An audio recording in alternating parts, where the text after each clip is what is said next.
All right, so today we'll be starting off with crude oil, your second chapter of organic chemistry. So crude oil is basically a mixture. पहले IGCSE में हमने पहले दो chapters पढ़ा था कि elements compounds होते हैं, फिर मिक्सचर्स आते हैं। Mixture is mixture of different compounds मिलके एक मिक्सचर बनाते हैं और वो क्रूड ऑयल है। एक मिक्सचर क्या होता है, डिफरेंट कंपाउंड से बना हुआ है। एक मिक्सचर में अब क्या क्या कंपाउंड्स हो सकते हैं, पैराफिन है, उसके अंदर नेफ्था है, we have refinery gas, we have bitumen, we have kerosene. ये बहुत सारे हमारे पास different compound, different organic compounds ने मिलके एक मिक्सचर प्रोड्यूस किया विच इज क्रूड ऑयल। अब इस क्रूड ऑयल की हम फ्रैक्शनल डिस्टिलेशन करेंगे। फ्रैक्शनल डिस्टिलेशन भी आपने सेपरेटिंग टेक्निक्स के अंदर डिस्कस किया था कि फ्रैक्शनल डिस्टिलेशन कैसे करते हैं। Can you tell me what is the process of fractional distillation? Process fractional distillation. बताएं, चैप्टर 2 है आपका। हाँ जी, लिखवाया था पूरा मैंने क्लास में। हाँ, ये मुझे याद है लेकिन ऐसे याद नहीं वो।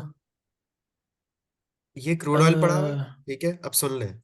अब ये क्रूड ऑयल पड़ा हुआ है, हम्म ये हमने इसको यहाँ से हीट करना है। लेट्स से अब इसके अंदर हम्म डिफरेंट कंपाउंड्स है, हर कंपाउंड का it has one temperature. Let's say जो केरोसिन है, it has a temperature of 40, paraffin का है 60, नेफ्था का है 80, ठीक है, फिर रिफाइनरी गैस का है 100 एंड सो ऑन, ठीक है। अब मैं इसको हीट करना शुरू करूंगा। जैसे ही टेम्परेचर 40 हो जाएगा, इस क्रूड ऑयल में से केरोसिन अलहदा हो जाएगा, ठीक है, सबसे ऊपर ये चला जाएगा। सेपरेट उसके होता है। बाद फिर पैराफिन अलहदा हो जाएगा, फिर और टेम्परेचर बढ़ाऊंगा, 80 पे बॉइलिंग पॉइंट हो जाएगा, मतलब कि आपके पास नेफ्ता बॉयल हो जाएगा। सेपरेशन होती है वो एज फिर टेम्परेचर हम इंक्रीज होता है सेपरेशन करते जा रहे डिफरेंट हैं अकॉर्डिंग कंपाउंड्स टू के। Their boiling point. So crude oil as a mixture is not a very useful substance, but different hydrocarbons can be made. अब किसी को क्रूड ऑयल तो नहीं चाहिए, क्रूड ऑयल एक मिक्सचर है जो कि इतना यूजफुल नहीं है, बट जो उससे डिफरेंट हाइड्रोकार्बन्स निकलते हैं, yes they are very useful, that make up the actual mixture. We call it as fractions and they are enormously valuable as well. With each fraction having many different application, each fraction consists of group of hydrocarbons of similar chain lengths, and these fractions different हम separate करेंगे, उन्हीं compounds को हम कह रहे हैं fractions. Now the तो crude molecules in oil each fraction. By crude oil by by वो कहते हैं वो बाई क्या चीज? नहीं, क्या कहते हैं यार वो वो कोई ऐसे वो लफ्ज़ नहीं आ रहा, बाय प्रोडक्ट है नहीं, बाय प्रोडक्ट कब है, या मैंने कब नहीं? कहा बाय प्रोडक्ट? नहीं है, ओके सही है। The molecules in each fraction have similar properties and boiling points which depend on the number of carbon atoms in the chain. अब जितनी इसके अंदर fractions हैं, they all have different number of carbon chains, and the size and length of each hydrocarbon molecule determines in which fraction it will be separated into. The size of each molecule is directly related to how many carbon and hydrogen atom the molecule actually contains. और जितनी लंबी length होगी, जितने ज्यादा carbon और hydrogen होंगे, उतना ही ज्यादा उसका बॉइलिंग पॉइंट होगा। Most fractions contain mainly alkanes, which are compounds of carbon and hydrogen with only single bonds between them. So here you can see हमारे पास क्रूड ऑयल है। सबसे पहले गैसोलीन सेपरेट हुई और टेम्परेचर किया, फिर केरोसिन हुई। जितने हैवी सब्सटेंसेस होते जा रहे हैं, they are separating at the end. सबसे एंड पे आपका बिटुमेन जैसे सेपरेट होगा। और आपको इनकी यूजेस भी याद होनी चाहिए, that where are this bitumen used. Fuel oil ships में होता है, डीजल कार्स बसेस में। केरोसिन एयरक्राफ्ट का फ्यूल है, gasoline is car fuel. Hmm तो जैसे जैसे टेम्परेचर बढ़ है, आपके पास हैवी फ्रैक्शंस नीचे जमा, नीचे एंड पे निकलती जा रही है। ये फ्रैक्शन डेंसिटी डिस्टिलेशन। का वजह भी होता है, डेंसिटी, या ये कोई तरफ डेंसिटी नहीं कह है रहा हूँ ना, नंबर ऑफ इसका? कार्बन एटम्स जब बढ़े हैं, हाइड्रोजन्स ओके, हाँ बढ़े सही है, हैं, डेंसिटी ही है, सही है। कार्बन की चेन की लेंथ हम्म बढ़ी है, बॉन्ड्स बढ़े हैं, तो डेंसिटी हम्म, भी बढ़ेगी। सही तो है। Fraction distillation is carried out in a fractionating column, इसको हम फ्रैक्शनेटिंग कॉलम कहते हैं। It is very hot at the bottom, cool at the top. Crude oil enters the fractionating column and is heated so vapors rise. Vapors of hydrocarbons with a very high boiling point will immediately condense into liquid at high temperatures lower down and are tapped off at the bottom of the column. Vapors of hydrocarbons with low boiling points will rise up the column and condense at the top to be tapped off. And these different fractions condense at different heights according to their boiling points and are tapped off as liquids. The fractions containing smaller hydrocarbons are collected at the top of the fractionating column as gases, and the fractions containing bigger hydrocarbons are collected at the lower sections of the fractionating column. अब viscosity एक property है। Viscosity होती है thickness, This refers to the ease of flow of a liquid. High viscosity का मतलब है that the liquids are thick and they flow less easily. जैसे शहद है, शहद जी होगा, जी हनी होगा, बिल्कुल। थिक दे मोर पेस्ट डेंस होगी, होते हैं। बहुत डेंस होंगे, जी उसको विस्कोसिटी कहते हैं. If the number of ji. carbon atoms are increasing, the attraction between the hydrocarbon molecules would also increase, which results in the liquid becoming more viscous with the increasing length of the hydrocarbon chain. The liquid flows less easily with increasing molecular mass. और अगर हम colour की बात करें तो भी वो darker होता जाएगा जैसे जैसे कार्बन चेन बढ़ेगी. इंटेंस सही, होता है। इंटेंस हो जाएगा, डार्क हो जाएगा, डेंसिटी जी। क्योंकि आपके पास बड़ी है, कार्बन की चेन बड़ी है. फिर मेल्टिंग बॉइलिंग पॉइंट्स की बात करें, again as the molecules get larger, the intermolecular attraction becomes greater, so more heat is needed to separate the molecules with increasing molecular size. Hence there is an increasing boiling point as well. Molecules बढ़ते जा रहे हैं, carbon बढ़ते जा रहे हैं, molecular size बढ़ता जा रहा है, तो बॉइलिंग पॉइंट भी बढ़ेगा. Of course. वॉलेटिलिटी क्या होता है? वॉलेटिलिटी होता है इजी टू वेपोराइज. कौन कितना इजी है कि एवेपोरेट हो सकता है, कौन कितना हल्का है. द तो less tendency dense of a easy substance evaporate to होती है। vaporize. With increasing molecular size, hydrocarbon liquids become less volatile, and this is because the attraction between the molecules increases with the increasing molecular size. So here you can see नीचे जाते हो इन fractions में, refinery gas to gasoline, ये सारी fractions याद होनी चाहिए, memorise करनी है. ये आपके पास क्या हो रहा है, नंबर ऑफ कार्बन्स बढ़ते जा रहे हैं, उसी तरह उनके बॉइलिंग हम्म पॉइंट भी नीचे आते हुए बढ़ते जा रहे हैं, उनकी विस्कोसिटी भी बढ़ती जा रही है as you are going down and down. और डेंस और थिक होंगे as we go down. So the petrochemical industry is hugely important for modern society and development. The fuels that are used in most modern methods of transport are car, trains, airplanes, and they are all based on oil products. Polymers, lubricants, solvent, detergents, adhesives, ये सब कहाँ से आएंगे? इन्हीं crude oil की ही जब fractional distillation होगी, क्योंकि इसको डायरेक्टली तो कहीं यूज नहीं कर सकते unless you fractional distillate it. The array of fractions in crude oil and the huge range of compounds we can produce from them all stem from carbon's ability to form multiple strong covalent bonds with itself, leading a huge number of organic compounds. The main fractions and their uses are described in the following table.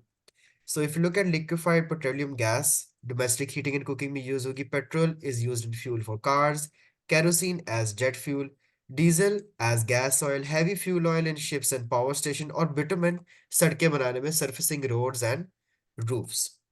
ये in terms of temperature वो list बनाया है। वो क्या मतलब?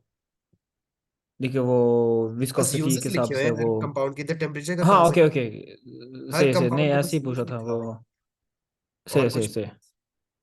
हम्म। Combustion क्या होती है? बर्निंग बेसिकली द वो किस चीज? ऑर्गेनिक सब्सटेंस मिक्स होते हैं ऑक्सीजन। हाँ, तो ऑक्सीजन. वो प्रोडक्ट CO2 क्या होती होता है, है? और ऑक्सीजन और पानी के साथ, और CO3 भी होती है, मोनोऑक्साइड। CO3 क्या होता है? जी। CO3 कुछ नहीं होता. कार्बन मोनोऑक्साइड CO3 ना तो। Hydrocarbon combines with oxygen to produce हाँ जी carbon हाइड dioxide हाँ हाँ। and water. पानी। कार्बन हाँ। मोनोऑक्साइड होती है जब इनकम्प्लीट कंबशन होती है. इनकम्प्लीट कंबशन कब होगी? जब आपके पास ऑक्सीजन थोड़ा अवेलेबल है. तो कम हाइड्रोकार्बन है। Plus oxygen, CO2 and water नहीं बनेंगे, वो बनेंगे कार्बन मोनोऑक्साइड एंड वाटर. और साथ कभी कभार वो सिर्फ कार्बन पाउडर भी प्रोड्यूस कर देते हैं. So if we talk about हाँ okay fuels and okay. combustion, the combustion of fossil fuel is the major source of atmospheric pollution. Fossil fuels के अंदर we have coal, oil, natural gas, और ये सारे, ये सब non-renewable हैं, which are obtained from crude oil by fraction distillation. For example, petrol is used as fuel in cars, kerosene is used to fuel aircraft, and diesel oil is used as a fuel in some cars, trucks, and heavy vehicles such as tanks and trains. वो Coal is used paraffin in नहीं है, power वो airplane में stations. Use करते हैं। Kerosene. ठीक है. So okay coal okay. Is used in power station. हमें पता है पावर स्टेशन में इसको जला के हम स्टील की प्रोडक्शन करते हैं. नेचुरल गैस आपके घरों में यूज हो रही है. And there are finite amount of fossil fuels and they all contribute to pollution and global warming as well. All of these fuels contain carbon, hydrogen, and even small quantities of sulfur as well. So burning of fossil fuel मतलब कि combustion के products जो हैं that would release carbon dioxide अगर complete combustion है, carbon monoxide अगर incomplete combustion है, oxides of nitrogen भी हो सकते हैं और ऑक्साइड्स ऑफ सल्फर भी हो सकते हैं. ये दो आएंगे अगर आपके कार इंजन्स की बर्निंग होगी, कार इंजन्स में से आएंगे. ये इसके अलावा पल्वर से। वॉल्केनिक इरप्शन से आएंगे. कौन ठीक सा है. पल्वर है? क्या चीज? आप कह रहे थे वो पल्वर के साथ वो बनते हैं कुछ। नहीं, मैंने नहीं कहा। ऑक्साइड्स ऑफ नाइट्रोजन प्रोड्यूस होंगे कार इंजन्स अभी में, आपने कहा था वोल्केनिक eruptions में, कोल की बर्निंग से, और ये सारा। सो एक फ्यूल होता है क्या? एक फ्यूल एक सब्सटेंस है which releases energy in an exothermic reaction, and when the fuel is a hydrocarbon, then water and carbon dioxide are the products that are formed. तो ये कंप्लीट और इनकम्प्लीट कंबशन दोनों कर सकते हैं। कंप्लीट कंबशन कब होगी? जब एक्सेस ऑक्सीजन अनिवार्य है, तो आपका हाइड्रोकार्बन है, ऑक्सीजन के साथ रिएक्ट करेगा, कार्बन डाइऑक्साइड और वाटर बनाएगा। अगेन इक्वेशन बैलेंस करना बहुत जरूरी है। यहाँ पे प्रोपेन था, C3H8, C3 है, यहाँ पे 3 कार्बन है, तो वहां पे भी आपको 3 लगाना पड़ेगा।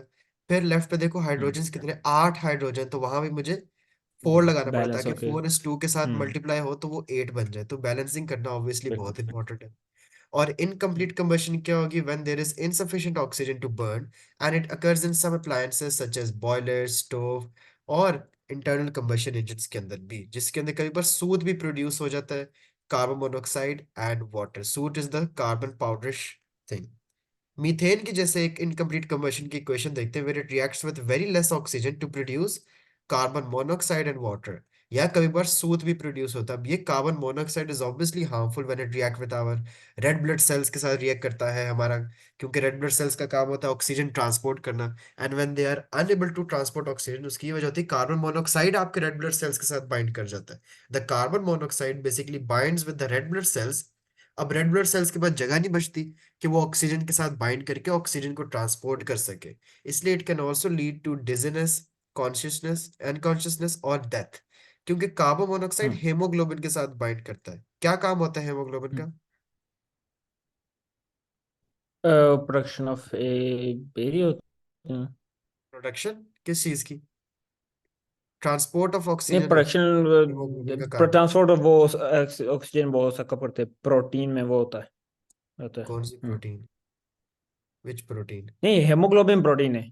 प्रोटीन है? वो वो ए लेवल्स की हाँ चीज है, वो आईजीसीएसई के लेवल में बता दे बस क्या चीज है। ये बहुत सिंपल सा जवाब है। नहीं, वो एयर कैरी करते हैं कौन सी air red can? Blood cell में।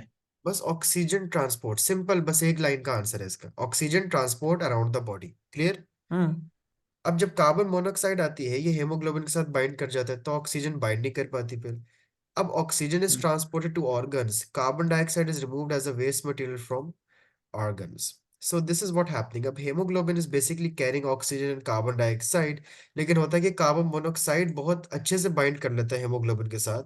अब क्या होगा? जब कार्बन मोनोऑक्साइड आ जाएगा, तो ना ऑक्सीजन ट्रांसपोर्ट हो सकती है, ना कार्बन डाइऑक्साइड बॉडी से बाहर एक्सहेल किया जा सकता है। Now we'll discuss about the two more pollutants, which include some of the nitrogen monoxides, nitrogen dioxide, sulphur dioxide. इनको अब हम थोड़ा सा डिस्कस करते हैं, how are they harmful. Nitrogen oxides, they are formed when nitrogen and oxygen react in high pressure and temperature conditions of internal combustion engines and blast furnaces.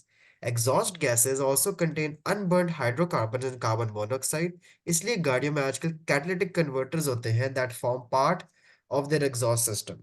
Their function is to render these exhaust gases harmless.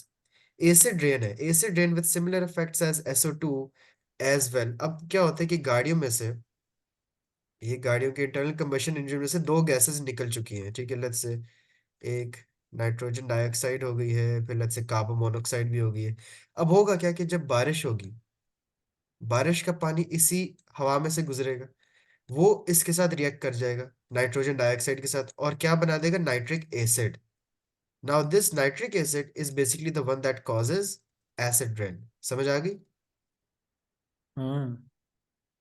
Let's say कोल सही। Burn हुआ है, कोल को हमने burn किया, क्या produce हुआ? Sulphur dioxide. अब यहाँ भी बारिश हुई, एटमॉस्फेयर में सल्फर डाइऑक्साइड प्रोड्यूस है, ये सल्फर डाइऑक्साइड पानी के साथ रिएक्ट करके बना देगा सल्फ्यूरिक एसिड। वहां पे नाइट्रिक एसिड बना, यहाँ सल्फ्यूरिक एसिड, ये भी क्या करेगी? एसिड। सो द मेन ये दोनों हार्मफुल हार्मफुल है इफेक्ट बहुत। Of both the gases is acid hmm. Rain. Photochemical smog आ जाती, लाहौर के एरिया में बहुत ज्यादा स्मॉग है, one of the world's most polluted इस सिटी वजह से लाहौर, पाकिस्तान, एग्जैक्टली। वो। कार इंजन्स, हाँ। ट्रैफिक, गाड़ियां, ट्रक, बसें, ये सारा। Hmm. So they contain a series of transition metal catalyst. अब कैटेलिटिक कन्वर्टर करते क्या हैं? इनका बड़ा आसान काम है, ये एक हनीकॉम्ब स्ट्रक्चर होता है इनका, अंदर से मतलब इस तरह की जाली बनी होगी, एक जाली सी होती है कैटेलिटिक कन्वर्टर। इसमें कार्बन मोनोऑक्साइड की ऑक्सीडेशन होती है and it is converted into carbon dioxide. साथ ही साथ नाइट्रोजन ऑक्साइड की रिडक्शन होती है and it converts into nitrogen. Simple सा मैं रिएक्शन यहाँ समझाता हूँ, इसको समझ ले, दोबारा नहीं भूलेगा कभी। NO कन्वर्ट हो जाएगा N2 में, CO कन्वर्ट हो जाएगा CO2 में। कार्बन मोनोऑक्साइड को हम एक ऑक्सीजन गेन करवा देंगे, इसकी ऑक्सीडेशन हो जाएगी तो वो CO2 बन जाएगा। और नाइट्रोजन ऑक्साइड से ऑक्सीजन ले लेंगे, मतलब कि रिड्यूस हो गया वो, और नाइट्रोजन बन जाएगा। हम्म। अब नाइट्रोजन सही है। भी बिल्कुल हार्मफुल नहीं, क्योंकि हमारी हवा में इस वक्त 78% नाइट्रोजन है। कार्बन डाइऑक्साइड बिल्कुल हार्मफुल नहीं है, क्योंकि हमारी बॉडी में भी होती है, हम एक्सेल आउट भी करते हैं। This is what a catalytic converter looks like. इसके अंदर से पास होती है carbon monoxide, nitrogen oxide, oxygen, और निकलती कौन सी है? सारी unharmful gases, carbon dioxide and hmm. Nitrogen. तो ये सारा सेपरेट करता है, फिल्टर करता है मतलब, फिल्टर करते हैं, ये बाहर पूरा। निकालते हैं। इसलिए गाड़ियों में कैटालिटिक सही। कन्वर्टर्स फिट होते हैं। नाउ सल्फर सही। डाइऑक्साइड कहाँ से आता है? कंबशन ऑफ फॉसिल फ्यूल, कोयला, कोल, and fossil fuels are often contaminated with small amounts of sulfur impurities. When these contaminated fossil fuels are combusted, the sulfur dioxide is oxidized into sulfur dioxide। ये इस तरह produce होता है, sulphur oxygen के साथ react करके sulphur dioxide बनाता है। अगेन इसका कॉज क्या है? Acid rain, which causes corrosion to metal structures, buildings, and statues that are made up of carbonate rocks, damage to aquatic organism, and it also pollutes crops and water supplies। lungs को affect करेगा, throat को भी, और ice को भी। सो हे you can see, देखो sulphur dioxide produce हो रही है, गाड़ियों से नाइट्रोजन डाइऑक्साइड प्रोड्यूस हो रही है। दोनों एसिडिक गैसेस हैं। हवा से जाएंगी, बादल बनाएंगे, बादल से पानी गिरेगा, बारिश होगी। वही एटमॉस्फेयर में से, हवा में से गुजर के आते हैं बारिश के कतरे, डायरेक्ट तो आते नहीं है। वो देखेंगे कि हवा में तो SO2 भी है और NO2 भी है। उसके हम्म। साथ रिएक्ट करेंगे, सल्फ्यूरिक एसिड बनाएंगे, नाइट्रिक एसिड बनाएंगे, और जमीन पे गिर के उसको हम कहते हैं फिर ये एसिड रेन हो गई है। Got it? हम्म। यही सल्फर डाइऑक्साइड इसी तरह ऑक्सीजन और पानी के साथ जब बारिश हो जाए, वो सल्फ्यूरिक एसिड बना देता है, which is one of the main components of the acid rain and has several damaging impacts on the environment. Nitrogen dioxide produced from car engines react with rainwater to form a mixture of nitrous and nitric acids, which contribute to acid rain. This is the formation of nitric acid. This is the formation of sulfur dioxide.